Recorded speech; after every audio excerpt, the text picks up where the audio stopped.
In a quiet city neighborhood lived two poor but bright university friends, David and Charles. Though they had little, their dreams reached beyond the skies.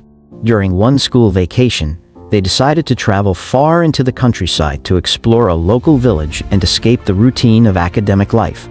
But what they found in that village changed everything.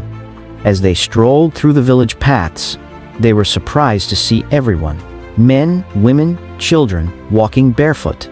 Some were heading to the farms, others to fetch water from the stream. The dusty roads were littered with sharp stones, broken glass, and even rusty nails. Many of the villagers limped in pain, their feet scarred by injuries. Charles and David watched in shock as a young boy winced with every step, a fresh wound on his soul.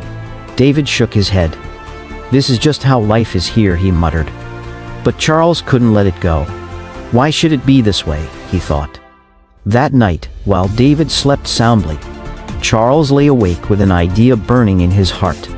When they returned to the city, Charles went straight to a kind-hearted shoemaker in their neighborhood. He told him, "I have no money, but I have a vision. If you can make me a sample shoe, I know a place where it will make a difference." The shoemaker, touched by Charles' passion, agreed. A few days later, Charles held the first pair in his hands, simple, strong, and built for tough terrain. Without wasting time, he journeyed back to the village and requested to see the village king. In the palace courtyard, Charles knelt and presented the shoe. "Your Majesty," he said, "this can protect your people from wounds and sickness.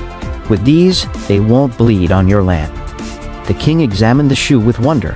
"These will help my people," he said, "but we have no money to pay you." Still, Charles smiled. "Help will come," he replied.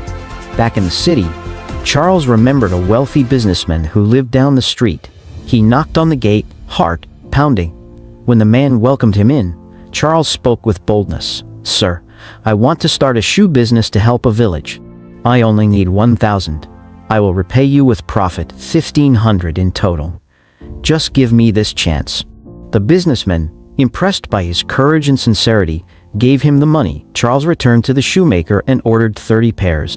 When the shoes were ready, he made another journey to the village. This time, the king was overjoyed. The villagers danced barefoot one last time before wearing their first ever shoes. In return, the king handed Charles something priceless, a bag of gold dust, a royal gift of gratitude. When Charles returned to the city, he sold the gold and received 50,000. Overjoyed, he ran to the businessman and kept his word, repaying 1,500 as promised. Then he went back to the shoemaker and said, "This time, I want shoes for everyone, young and old. Use this 40,000 to begin." Weeks later, he delivered more shoes to the village. The people celebrated his return like a hero. The king gifted him even more gold, and word of Charles' generosity spread across nearby villages. Charles became so consumed by his fast-growing shoe business that keeping up with full-time studies became nearly impossible. After much thought, he made a bold move, switching to part-time studies so he could fully focus on his rising empire. His old friend David was stunned by the decision. But Charles understood something David didn't. He had discovered his purpose. 5 years later, Charles was a multi-millionaire, owning factories and exporting shoes across Africa. David, now unemployed and struggling, came knocking, not knowing who owned the company he was applying to. He entered the office and froze. Behind the desk was Charles, the boy who once believed in barefoot dreams. Charles smiled, stood, and hugged him. "Come, my friend," he said.